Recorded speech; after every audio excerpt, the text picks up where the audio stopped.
Hola a todos, yo soy Leonora Castaño y este es El Cuarto de Atrás. No olviden que además de estos cuentos que ustedes pueden oír en mi podcast El Cuarto de Atrás en Spreaker o en Spotify, también pueden ver todo mi contenido suscribiéndose de manera gratuita a mi canal de YouTube El Cuarto de Atrás, Leonora Castaño, así juntico, para que me encuentren más fácil.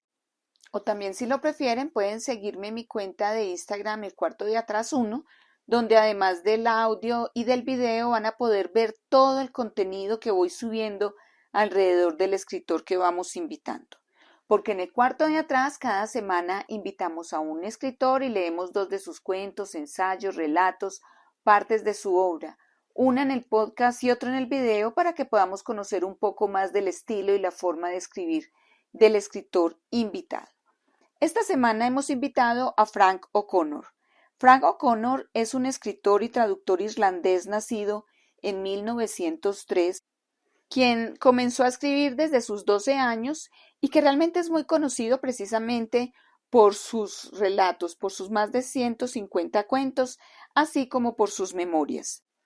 También escribió poesía, obras dramáticas, fue un importante dramaturgo, crítica, novelas y columnas periodísticas. Formó parte del ejército republicano en la Guerra Civil y sus obras reflejaban una visión realista de los caracteres irlandeses y de su vida familiar. Murió en 1966. Hoy vengo a traerles uno de sus cuentos más reconocidos que se llama Mi complejo de Edipo y dice así: Mi padre se pasó toda la guerra en el ejército. Me refiero a la Primera Guerra. De modo que hasta los 5 años apenas lo vi y cuando lo veía no le prestaba mucha atención. A veces me despertaba y había una corpulenta figura vestida de caqui observándome a la luz de una vela. A veces por la mañana temprano escuchaba la puerta y el repiqueteo de unas botas de clavos alejándose sobre los adoquines de la calle. Eran las entradas y salidas de mi padre. Como Santa Claus, llegaba y se iba misteriosamente. De hecho, puede decirse que sus visitas me gustaban, aunque me resultaba incómodo apretujarme entre él y mi madre cuando se metía en su cama a primera hora de la mañana.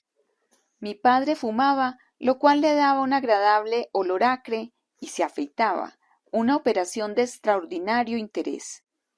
Siempre traía consigo un montón de souvenirs, maquetas de tanques y cuchillos Gurkha con el mango fabricado con casquillos de balas, y cascos alemanes e insignias y broches, y toda clase de material militar que guardaba con mucho cuidado en una caja encima del armario por si en algún momento resultaban útiles. Tenía algo de acaparador compulsivo. Creía que todo, tarde o temprano, terminaría por resultar útil. Cuando él no estaba a la vista, mi madre me dejaba subirme a una silla y hurgar entre sus tesoros. Ella no parecía tenerlos en tanta estima como él.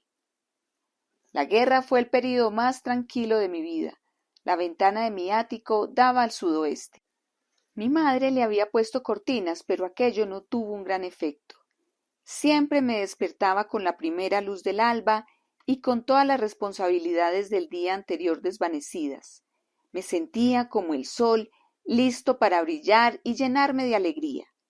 La vida nunca parecía tan simple y clara y llena de posibilidades como entonces. Sacaba las piernas de entre las sábanas, las llamaba señorita izquierda y señorita derecha, e inventaba escenas teatrales en las que ambas comentaban los problemas del día. O, mejor dicho, la que lo hacía era más bien la señorita derecha, que era muy efusiva. Sobre la señorita izquierda yo no tenía tanto control, de modo que solía contentarse con asentir en silencio. Discutían lo que mi madre y yo haríamos todo el día, lo que Santa Claus me traería por Navidad y qué medidas podrían tomarse para alegrar la casa. Estaba el pequeño asunto del bebé, por ejemplo. Mi madre y yo nunca nos poníamos de acuerdo sobre eso. La nuestra era la única casa en la calle sin un bebé, y ella decía que no podríamos permitirnos uno hasta que mi padre regresara de la guerra, porque costaban 17 chelines con 6 peniques. Aquello demostraba lo simple que era mi madre. Los Jeney, que vivían un poco más arriba, tenían uno, y todo el mundo sabía que no podían permitirse pagar 17 chelines con 6 peniques. Se trataba casi seguro de un bebé barato y mi madre querría algo realmente bueno, pero yo tenía la sensación de que era demasiado selectiva. Con el bebé de los Jeney nos la habríamos arreglado a la perfección. Tras planear lo que haría durante el día, me levantaba, acercaba una silla a la ventana de la buhardilla y levantaba la hoja lo suficiente para sacar la cabeza. La ventana daba a los jardines delanteros de las casas de la calle de atrás y más allá se veía, al otro lado de un profundo valle, una alta hilera de casas de ladrillo rojo que se hallaban todavía en penumbra, mientras que las de nuestro lado del valle estaban ya iluminadas, si bien con extrañas y largas sombras que les proporcionaban un aspecto singular, rígido, como si estuvieran dibujadas. Después de eso, entraba en la habitación de mi madre y me metía en su cama. Ella se despertaba y yo comenzaba a contarle mis planes. El frío de la mañana, sin que yo lo notara, había ido calando dentro de mi pijama y para entonces estaba petrificado. A medida que hablaba me iba descongelando y apenas se derretía la última escarcha, me quedaba dormido a su lado y solo me despertaba cuando la oía en la planta de abajo preparando el desayuno en la cocina. Después del desayuno íbamos al centro, oíamos misa en San Agustín y rezábamos por papá y hacíamos la compra. Si la tarde era buena, dábamos un paseo por el campo o íbamos al convento a visitar a la gran amiga de mamá, la madre San Dominique. Mi madre tenía todas las hermanas rezando por papá, y también yo, cuando me iba a la cama por las noches, le pedía a Dios que nos lo trajera vivo de la guerra. No sabía, lo que le estaba pidiendo. Una mañana me metí en la cama de matrimonio y me encontré con que mi padre, con su habitual estilo a lo Santa Claus, se había colado allí. Pero más tarde, en lugar del uniforme, se puso su mejor traje azul y mi madre estaba de lo más contenta. Yo no veía nada por lo que alegrarse, porque sin el uniforme mi padre era mucho menos interesante, pero ella estaba resplandeciente. Me explicó que nuestras plegarias habían sido escuchadas y fuimos a misa a dar gracias a Dios por haber traído a papá de vuelta. Ironías de la vida. Ese mismo día, cuando mi padre llegó a la hora del almuerzo, se quitó las botas y se puso las zapatillas y la sucia gorra que llevaba en casa para protegerse de los resfriados. Luego cruzó las piernas y, muy serio, empezó a hablarle a mi madre que parecía preocupada. Naturalmente, a mí no me gustaba verla preocupada porque aquello arruinaba su belleza, así que lo interrumpí. Un momento, Larry, dijo ella con amabilidad.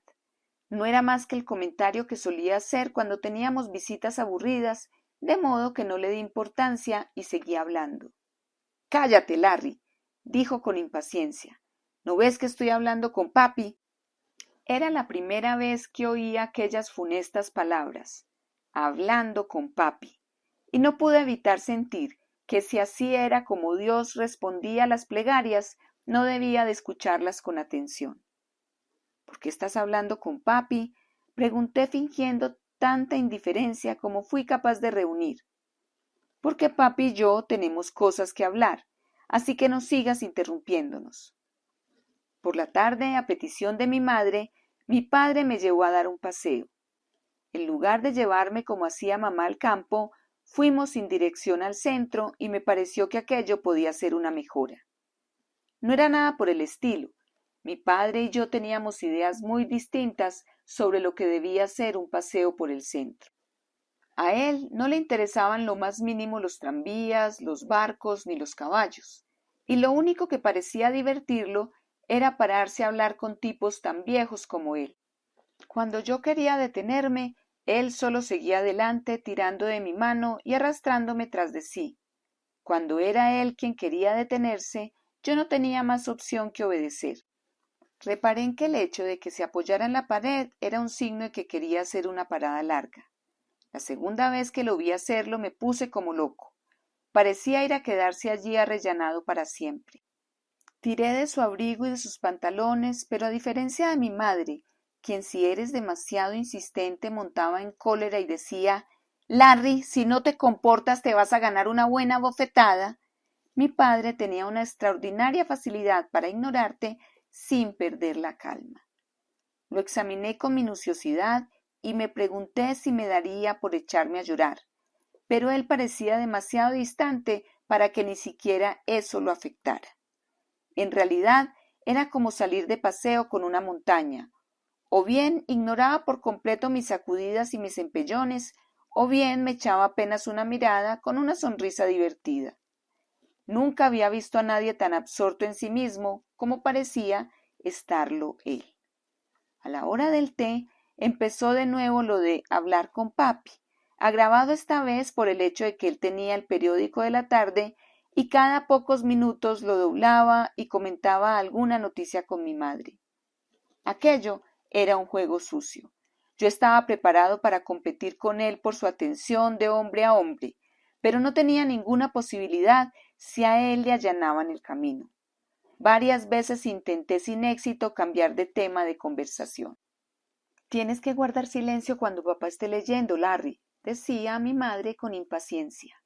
Estaba claro que o le gustaba de veras hablar con mi padre más que conmigo, o él ejercía sobre ella un terrible poder que la hacía tener miedo de revelar la verdad.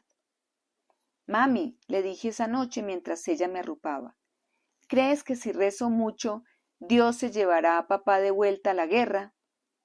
Ella pareció reflexionar durante un instante.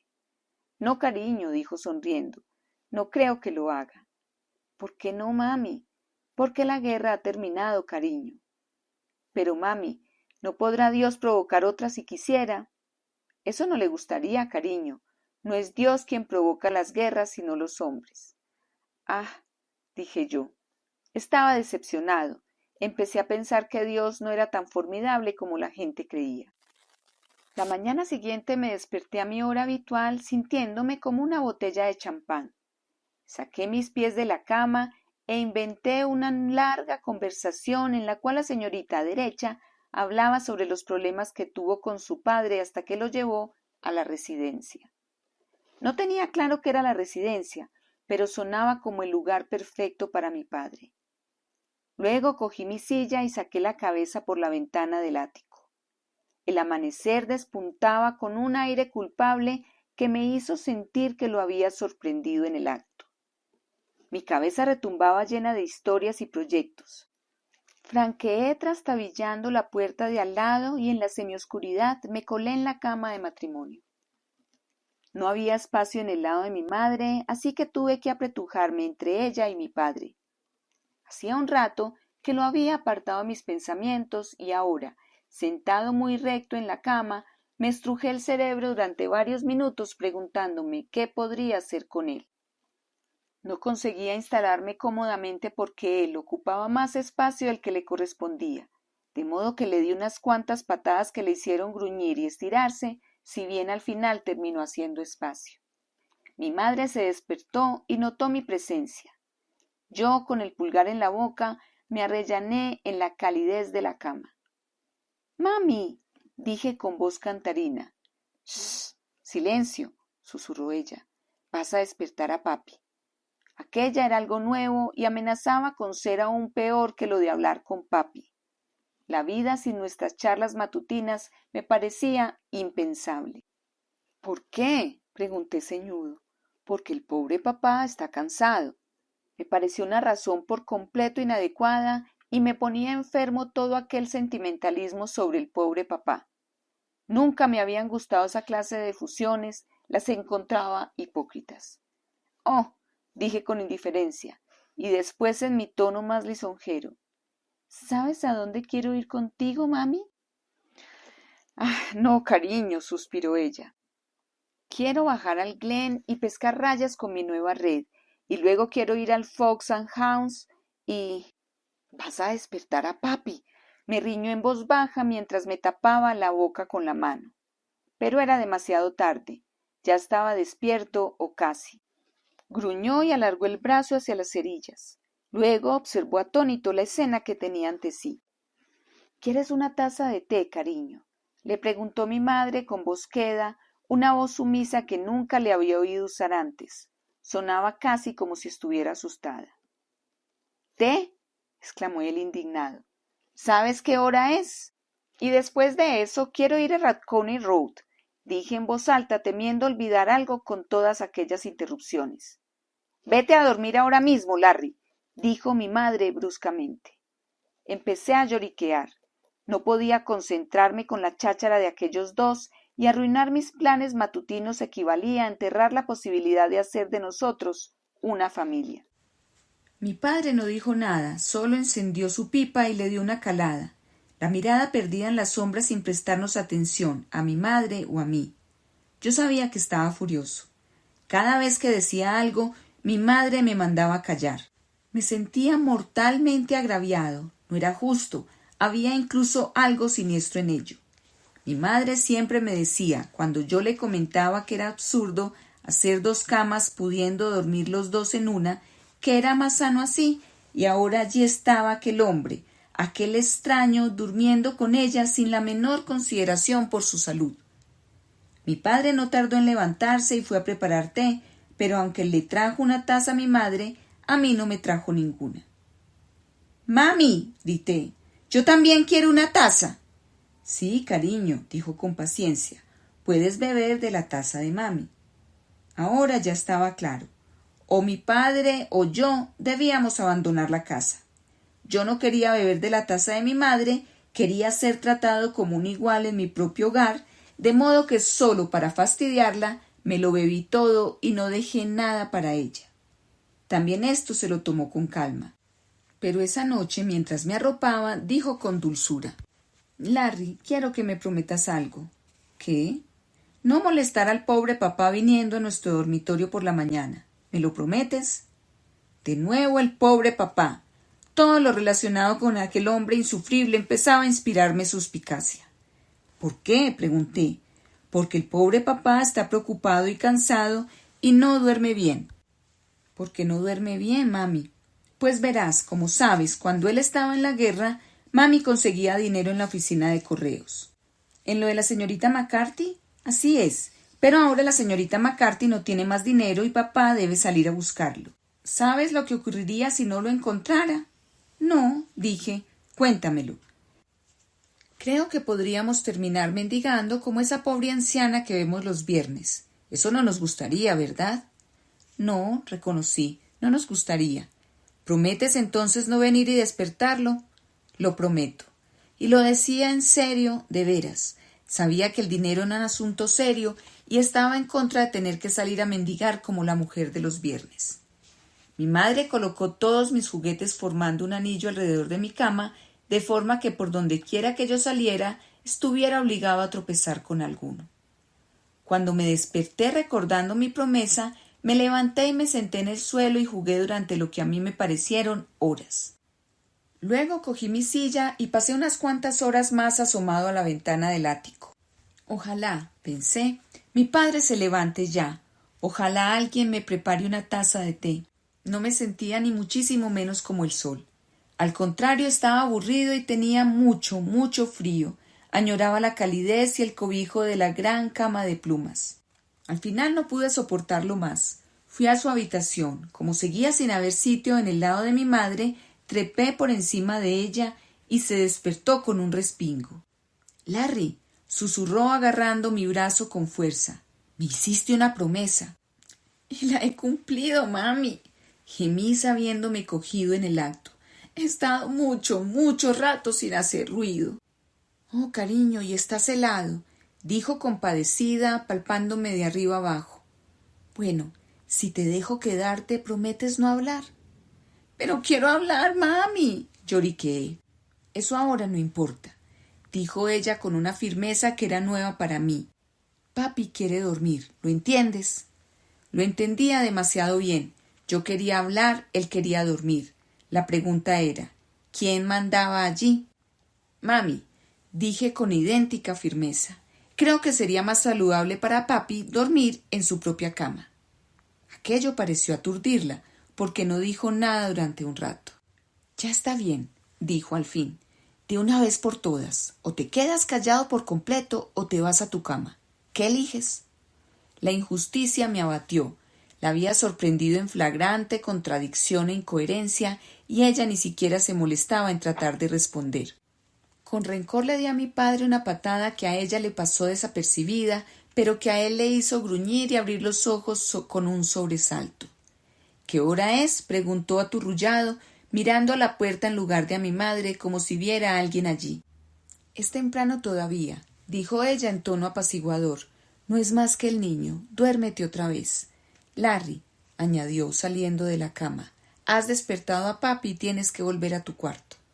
En esta ocasión, pese a su aire calmado, sabía que lo decía en serio, y sabía también que mis derechos y privilegios podían darse por perdidos a menos que los reafirmara de inmediato. Cuando ella me cogió en brazos, solté un grito que habría despertado a los muertos, no digamos a mi padre. Él rugió: —¡Ese condenado niño nunca duerme! —Es solo una costumbre, cielo —dijo ella con tono tranquilizador, aunque pude ver que estaba enfadada.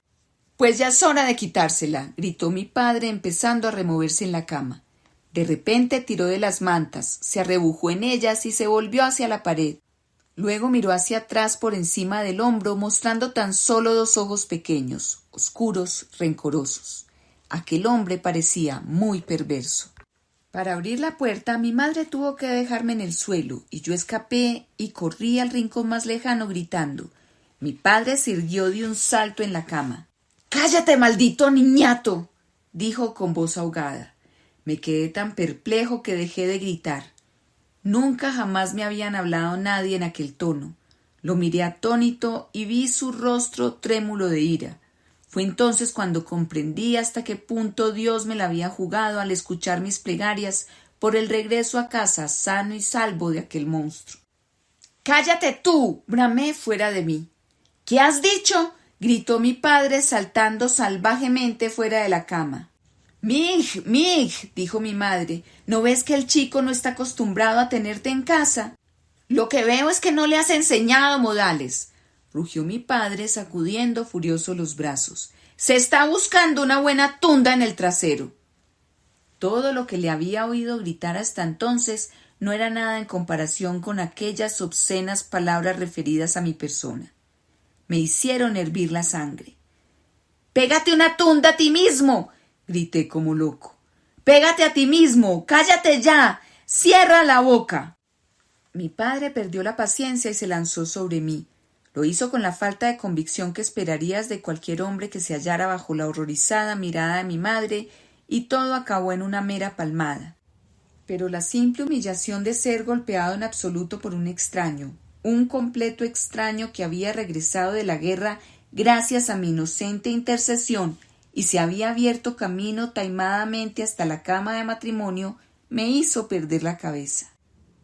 Grité y pataleé con los pies descalzos, y mi padre, ridículo y peludo sin nada más que su corta camiseta gris del ejército, me fulminó con la mirada como una montaña hambrienta de sangre.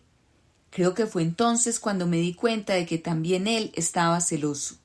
Y allí estaba mi madre, de pie, en camisón, mirándonos como si tuviera el corazón desgarrado, dividido entre uno y otro. Deseé que se sintiera así, me parecía que lo tenía merecido. A partir de esa mañana mi vida fue un infierno. Mi padre y yo éramos abiertamente enemigos. Nos enzarzamos en una serie de escaramuzas en las que intentábamos privarnos, él a mí y yo a él, de la compañía de mi madre. Si ella estaba sentada en mi cama leyéndome un cuento, él llegaba diciendo que no podía encontrar un par de viejas botas, las cuales, aseguraba, había dejado por allí, en algún sitio, al principio de la guerra. Si él y mi madre estaban hablando, yo me ponía a jugar haciendo ruido con mis juguetes para mostrar mi total falta de interés. Mi padre montó una cena tremenda cuando una tarde, al regresar del trabajo, me encontró fisgando en su caja, jugando con las insignias militares, los cuchillos Gurkha y los broches. Mi madre vino y me quitó la caja. «No debes jugar con los juguetes de papá, a menos que él te dé permiso, Larry», dijo con severidad. «Papá no juega con los tuyos». Por alguna razón, mi padre la miró como si lo hubiera bofeteado y se dio la vuelta con el ceño fruncido. «No son juguetes», gruñó, bajando de nuevo las cajas del armario para comprobar que yo no me había quedado con nada. Algunas de estas curiosidades son únicas y muy valiosas. Pero a medida que el tiempo pasaba, comprobé que supo agenciárselas para alejarme más y más de mi madre. Lo peor de todo era que yo no conseguía descifrar su método o comprender la atracción que ejercía sobre ella. En todos los sentidos él tenía menos encanto que yo. Su acento era vulgar y hacía ruido al sorber el té. Durante un tiempo pensé que quizá lo que la atraía eran los periódicos que él leía, de modo que empecé a inventarme pequeñas noticias para tener también yo algo que leerle. Luego pensé que tal vez era el tabaco que yo personalmente encontraba atractivo, y cogí una de sus pipas y me paseé por la casa chupeteándola hasta que él me pilló. Incluso probé a hacer ruido al sorber el té, pero mi madre se limitó a decir que era asqueroso. Todo parecía girar en torno a aquel hábito insano de dormir juntos, así que comencé a colarme en su dormitorio para husmear, hablando para mí mismo, de manera que no se dieran cuenta de que los estaba observando, pero nunca pude sorprenderlos metidos en nada. Al final me di por vencido. El quid de la cuestión, por lo visto, consistía en ser un adulto y entregar un anillo, y asumí que debía esperar. Pero al mismo tiempo quería hacerle ver a mi padre que solo estaba esperando, no rindiéndome. Un día que se estaba comportando de manera especialmente odiosa, parloteando sin parar sobre cosas que yo no podía entender, le di su merecido. «Mami», dije, «¿sabes lo que voy a hacer cuando sea mayor?» «No, cariño», contestó. «¿Qué?» «Voy a casarme contigo», dije con toda tranquilidad. Mi padre soltó una gran risotada, pero no consiguió engañarme. Pude advertir que no hacía más que fingir, y mi madre, a pesar de todo, estaba contenta. Quizá, pensé, la aliviaba saber que un día la liberaría del dominio que mi padre ejercía sobre ella. «¿No sería maravilloso?», sonrió. «Sería muy maravilloso», dije con convicción, «porque tendremos montones y montones de bebé». «Eso es, cariño», dijo Serena. «Creo que pronto tendremos uno y así tendrás compañía». Yo no podía estar más satisfecho, porque aquello demostraba que a pesar del modo en que ella se sometía a mi padre, todavía tenía en cuenta mis deseos. Además, el bebé pondría en su sitio a los Jenny. Sin embargo, las cosas no salieron así. Para empezar, mi madre estaba muy preocupada. Supuse que la angustiaba no saber de dónde sacaría los 17 chelines con 6 peniques, y aunque mi padre empezó a salir a menudo hasta tarde, no me beneficié especialmente de ello. Mi madre dejó de llevarme a pasear, se volvió de lo más susceptible y a la mínima, sin motivo alguno, me soltaba un cachete. A veces deseaba no haber mencionado nunca al maldito bebé. Parecía tener un talento especial para traer la calamidad sobre mí mismo. Calamidad, nunca mejor dicho. Sonny llegó armando un jaleo de 1000 demonios. Parecía no poder pasearse sin armar escándalo y no me gustó desde el primer momento. Era un niño difícil, por lo que a mí respecta fue siempre difícil y exigía demasiada atención. Mi madre estaba sencillamente atontada y era incapaz de ver que él no hacía más que darse tono. Como compañía era peor que inútil. Se pasaba todo el día durmiendo y yo tenía que moverme de puntillas para no despertarlo. Ya no se trataba de no despertar a mi padre. La consigna ahora era «no despiertes a Sonny». A mí no me entraba en la cabeza por qué el niño no podía dormir a las horas normales, así que cada vez que mi madre se daba la vuelta lo despertaba. A veces lo pellizcaba para que se mantuviera despierto. Mi madre me sorprendió un día y me dio una tunda colosal. Una tarde, cuando mi padre regresó del trabajo, yo estaba jugando con la maqueta del tren en el patio delantero. Fingí no haber reparado en él, hice como que hablaba conmigo mismo y dije en voz alta: «Como entre otro maldito bebé en esta casa, yo me voy». Mi padre se quedó petrificado y me miró girándose a medias. «¿Qué has dicho?», dijo con severidad. «Solo estaba hablando conmigo mismo», respondí tratando de disimular mi pánico. «Es privado». Se dio la vuelta y se fue sin decir nada más. Os aseguro que lo hice a modo de solemne advertencia, pero el efecto fue bien distinto. Mi padre empezó a ser de lo más amable conmigo. Yo comprendía, por supuesto. Mi madre estaba insoportable. Incluso mientras comíamos solía levantarse, se acercaba a la cuna y se quedaba mirando a Sonny con una sonrisa boba, y le decía a mi padre que hiciera lo mismo. Él siempre era educado en esas ocasiones, pero su rostro perplejo revelaba que no entendía de qué estaba hablando mi madre.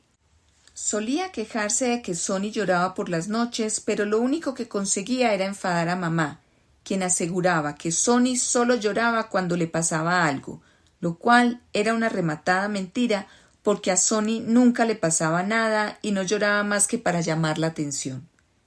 Era muy doloroso comprobar lo simple que era mamá. Mi padre no era agradable, pero tenía una inteligencia aguda. Podía ver a través de Sonny y ahora sabía que yo también podía. Una noche me desperté sobresaltado. Había alguien a mi lado en la cama. Por un loco instante tuve la certeza de que era mi madre, que había recobrado el juicio y había abandonado por fin a mi padre. Pero luego oí a Sonny berreando en la habitación del lado y a mi madre diciendo y supe que no era ella, era mi padre. Estaba tumbado a mi lado, despierto del todo, respirando muy fuerte y al parecer desquiciado por completo. Al poco entendí por qué estaba desquiciado. Era su turno. Después de haberme expulsado de la cama de matrimonio, ahora el expulsado era él. A mi madre no le importaba a nadie salvo aquel infame cachorro, Sonny. No pude evitar compadecer a mi padre. Conocía de primera mano por lo que estaba pasando e incluso a tan tierna edad ya era magnánimo. Empecé a acariciarlo y le dije No puede decirse que él reaccionara con entusiasmo. «Tú tampoco puedes dormir», gruñó. «Ah, ven y pon tu brazo a mi alrededor, ¿quieres?», dije. Y él lo hizo más o menos. Supongo que un buen modo de describirlo sería con cautela. Era muy huesudo, pero era mejor que nada. En Navidad hizo un gran esfuerzo y me compró una maqueta de tren realmente estupenda. Y hasta aquí va este cuento de Frank O'Connor. Soy Leonora Castaño y les envío un abrazo. Si les gustó la historia, no olviden darle me gusta, dejarme todos sus comentarios y compartirlo con amigos y conocidos. Aquí los espero con una nueva lectura. Gracias.